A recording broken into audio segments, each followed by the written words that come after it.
2025-26 സാമ്പത്തിക വർഷത്തിൽ മരട് നഗരസഭ 36 കോടി രൂപയുടെ വികസന പദ്ധതിയുമായി വികസന സെമിനാർ സംഘടിപ്പിച്ചു. മരട് നഗരസഭ 2025-26 വർഷത്തെ വാർഷിക കർമ്മപദ്ധതി തയ്യാറാക്കുന്നതിനുള്ള വികസന സെമിനാർ കുണ്ടന്നൂരിലെ പെട്രോ ഹൗസിൽ വെച്ച് നഗരസഭ ചെയർമാൻ ശ്രീ ആനി ആശാമറമ്പിൽ അധ്യക്ഷതയിൽ MLA ശ്രീ കെ ബാബു അവറുകൾ ചടങ്ങിന്റെ ഉദ്ഘാടനവും കരട് പദ്ധതി രേഖ പ്രകാശനവും നിർവഹിച്ചു. മാലിന്യ സംസ്കരണം, വിദ്യാഭ്യാസം, ആരോഗ്യം, വനിതാക്ഷേമം, കൃഷി, മൃഗസംരക്ഷണം, വ്യവസായം, തൊഴിൽ, വിദ്യാഭ്യാസം, ഭിന്നശേഷിക്കാർക്കുള്ള പദ്ധതികൾ, വയോജനക്ഷേമ പദ്ധതികൾ എന്നിങ്ങനെ വിവിധ മേഖലകളിൽ ഊന്നൽ നൽകി 36 കോടി രൂപയുടെ പദ്ധതിയാണ് തയ്യാറാക്കിയിരിക്കുന്നത്. വികസന സെമിനാറിൽ മരട് നഗരസഭയുടെ vice chairperson advocate Esmi Sanal, നഗരസഭാ വികസനകാര്യ standing committee chairman Riyas K Muhammad, Maradu നഗരസഭ ആസൂത്രണ സമിതി ഉപാധ്യക്ഷൻ PP സന്തോഷ്, കൗൺസിലർ ദിഷ പ്രതാപൻ, മരട് നഗരസഭാ സെക്രട്ടറി E നസീം എന്നിവർ സംസാരിച്ചു. മരട് നഗരസഭയുടെ ഈ വർഷത്തെ പദ്ധതി വികസന രേഖ നാടുകളിലുള്ള നിർദ്ദേശത്തിൻ്റെ അടിസ്ഥാനത്തിൽ അവസാന രൂപം നൽകുന്ന ഈ പരിപാടിയിലൂടെ മരട് നഗരസഭയുടെ സമഗ്ര വികസനവും ജനങ്ങളുടെ ക്ഷേമവും ഉറപ്പുവരുത്താൻ കൊച്ചി നഗരത്തോട് ചേർന്ന് കിടക്കുന്ന കൊച്ചിയുടെ ഒരു ഉപഗ്രഹ നഗരം എന്നുള്ള നിലയിൽ ഈ നഗരത്തിൻ്റെ പ്രവർത്തനങ്ങൾ കൂടുതൽ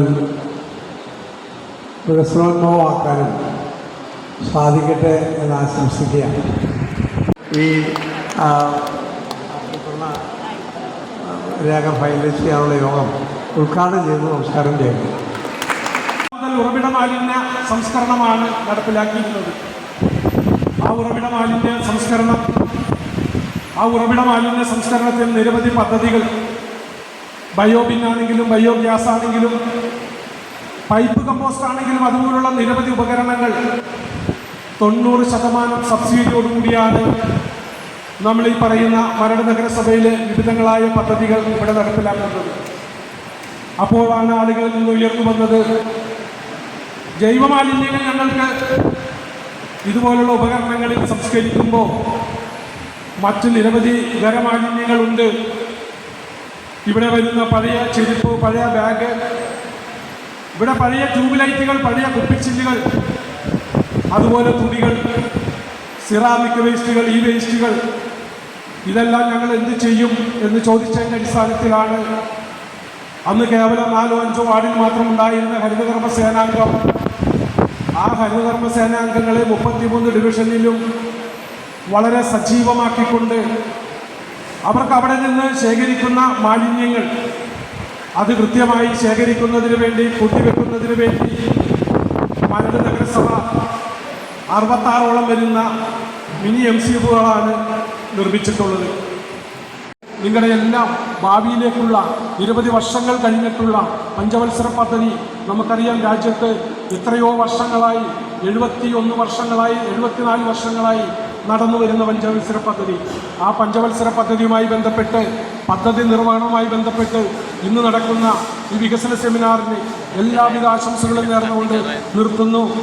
14ാം പഞ്ചവത്സര പദ്ധതിയുടെ 4ാം വർഷത്തെ വികസന സെമിനാറാണ്, പദ്ധതി നിർവഹണവുമായി ബന്ധപ്പെട്ടുള്ള വികസന സെമിനാറാണ് ഇന്നിവിടെ നടക്കുന്നത്. നമുക്കറിയാം, മരട് നഗരസഭ എല്ലായ്പ്പോഴും എല്ലാ ആളുകളുടെയും നിർദ്ദേശങ്ങൾ കൃത്യമായി സ്വീകരിച്ചുകൊണ്ട് കൃത്യമായി ജനങ്ങളിലേക്ക് നഗരസഭയുടെ സേവനങ്ങൾ എത്തിക്കുക എന്ന ലക്ഷ്യത്തോടു കൂടിയാണ് പദ്ധതികൾക്ക് രൂപം നൽകുന്നത്. അതിൻ്റെ ഭാഗമായി തന്നെ നഗരസഭയിലെ ഓരോ വിഭാഗം ആളുകളുടെയും നിർദ്ദേശങ്ങൾ സ്വീകരിച്ചുകൊണ്ടുള്ള വികസന കരട് പദ്ധതി രേഖയാണ് നിങ്ങൾക്ക് മുന്നിൽ തന്നിരിക്കുന്നത്. ആ കരട് പദ്ധതി രേഖ വായിച്ചു നോക്കിയാൽ അറിയാം, മരടിൻ്റെ ഓരോ വ്യക്തികളുടെയും അല്ലെങ്കിൽ ഓരോ ആളുകളുടെയും ആശയങ്ങൾ ഇതിനകത്ത് ഉൾക്കൊണ്ടിട്ടുണ്ട്. നമുക്കറിയാം, ഏറ്റവും കൂടുതൽ നമ്മൾ വികസന പദ്ധതികൾ ലക്ഷ്യമിടുന്നത് ജനങ്ങൾക്ക് ഏറ്റവും കൂടുതൽ ഉപകാരപ്രദമായ കാര്യങ്ങൾ മുൻനിർത്തിക്കൊണ്ടാണ്. അതിൽ തന്നെ ഏറ്റവും കൂടുതൽ മാലിന്യ സംസ്കരണം, തൊഴിൽ മേഖല, കാർഷിക മേഖല, മത്സ്യബന്ധന മേഖല തുടങ്ങി ഒട്ടനവധിയായ മേഖലകളെ സ്പർശിച്ചുകൊണ്ട് തന്നെയാണ് നമ്മൾ പദ്ധതികൾക്ക് രൂപം നൽകുന്നത്. 25-26 കാലയളവിൽ എന്തൊക്കെ പദ്ധതികൾ മരട് നഗരസഭയിൽ നടത്തണം, എങ്ങനെ മരട് നഗരസഭ മുന്നോട്ട് പോകണം എന്നതിനെക്കുറിച്ച് ചർച്ച ചെയ്ത് തീരുമാനങ്ങൾ എടുക്കുന്നതിനും വേണ്ട നിർദ്ദേശങ്ങൾ ഒരിക്കൽ കൂടി സ്വീകരിക്കുന്നതിന് വേണ്ടിയിട്ടുള്ള വികസന സെമിനാറിലേക്ക് എല്ലാ പ്രിയപ്പെട്ടവരെയും സ്വാഗതം ചെയ്തുകൊണ്ട് ആരംഭിക്കാം. ഊന്നൽ നൽകിക്കൊണ്ട് ഉള്ള വികസന പ്രവർത്തനങ്ങളാണ് കാഴ്ചവെച്ചു വന്നത്. മറ്റേത് നഗരസഭകളെ താരതമ്യം ചെയ്യുമ്പോഴും നഗരസഭയുടെ വികസന പ്രവർത്തനങ്ങളിൽ ഒരു കോംപ്രമൈസും ചെയ്യാതെ രാഷ്ട്രീയപരമായിട്ടുള്ള ഒരു വേർതിരിവുകളുമില്ലാതെയാണ് മരട് നഗരസഭയുടെ ഇതുവരെയുള്ള പ്രവർത്തനങ്ങൾ മുന്നോട്ട് വന്നിട്ടുള്ളത്. കാർഷിക മേഖല, ശുചിത്വ മേഖല മുതലായവയ്ക്ക് ഊന്നൽ നൽകിക്കൊണ്ട് ആണ് ഇത്തവണ നമ്മൾ നമ്മുടെ വികസന പദ്ധതി അവതരിപ്പിച്ചിരിക്കുന്നത്. ഡിവിഷനുകളിൽ നടന്ന വാർഡ് സഭകളിൽ വന്ന അഭിപ്രായങ്ങൾ നമ്മുടെ വികസന സെമിനാറിൻ്റെ കരട് പദ്ധതിയിലേക്ക് നിർദ്ദേശങ്ങളായി വന്നിട്ടുണ്ട്. ഇനി കൂടുതൽ നിർദ്ദേശങ്ങൾ നമുക്ക് നമ്മുടെ പ്രദേശങ്ങളിൽ നമ്മുടെ കാഴ്ചയ്ക്ക് അപ്പുറത്ത് വലുതുണ്ടെങ്കിൽ അതുകൂടി കൂട്ടിച്ചേർത്തുകൊണ്ട് നമ്മുടെ പുതിയ ഈ കരട് പദ്ധതിയെ പൂർത്തീകരണത്തിലേക്ക് എത്തിക്കുന്നതിന് വേണ്ടിയുള്ള നടപടികളാണ് നമ്മളിന്നോട് ചർച്ച ചെയ്തത്. തീർച്ചയായും ഇവിടെ ഇരിക്കുന്ന മുഴുവൻ ആളുകളും പ്രസംഗിച്ച്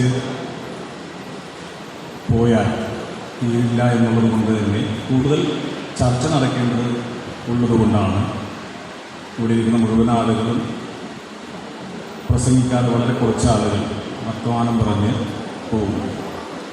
14ാം പഞ്ചവത്സര പദ്ധതിയുടെ 4ാം വർഷത്തിലേക്ക് നമ്മൾ കടക്കുമ്പോൾ ഈ ഭരണസമിതിയെ സംബന്ധിച്ചിടത്തോളം ഏറ്റവും അവസാനത്തെ ഒരു പദ്ധതിക്ക് രൂപം കൊടുക്കുന്ന ഒരു വികസന സെമിനാറാണ് നമ്മളിവിടെ ചേരുന്നത്.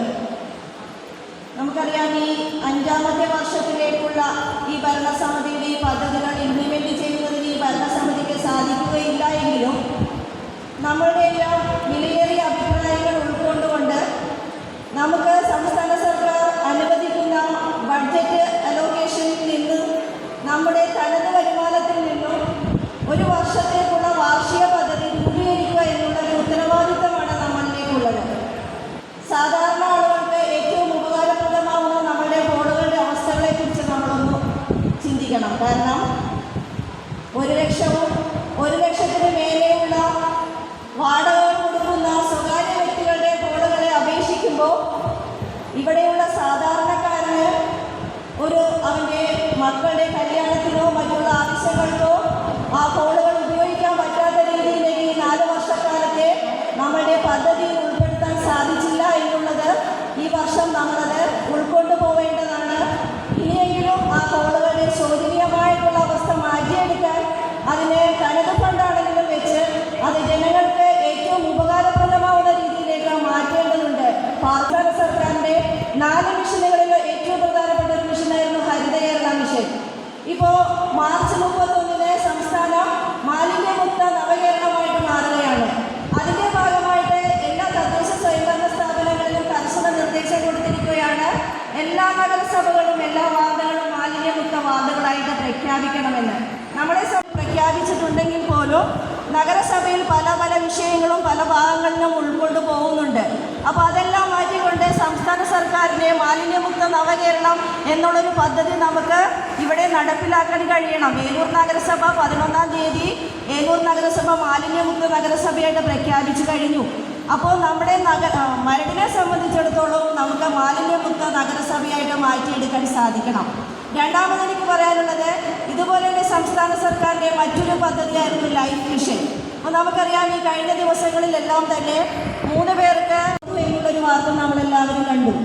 നമുക്കറിയാം, ഞാൻ അതിൽ നിന്ന് മനസ്സിലാക്കുന്നത് നഗരസഭയുടെ പരിധിക്കുള്ളിൽ ലൈഫ് മിഷനിൽ നമുക്ക് സ്ഥലം വാങ്ങുകയാണെങ്കിൽ 2,70,000. അതുപോലെ തന്നെ പഞ്ചായത്തിലാണെങ്കിൽ 2 ലക്ഷം കൊടുക്കുന്ന സംസ്ഥാന സർക്കാരിൻ്റെ പദ്ധതി നമ്മുടെ നഗരസഭയിൽ 1400-ലധികം ലിസ്റ്റുകളിൽ ഉൾപ്പെട്ട വിവിധ ഡിവിഷനുകളിൽ വരുന്ന ലൈഫിൽ ഉൾപ്പെട്ട ഗുണഭോക്താക്കൾക്ക് അതിലേക്ക് സ്ഥലം കൊടുക്കുന്നതിന് വേണ്ടിയുള്ള ഫണ്ട് ഈ പറയുന്ന ഈ സാമ്പത്തിക വർഷത്തിലുള്ള പദ്ധതിയിൽ ഉൾപ്പെടുത്തി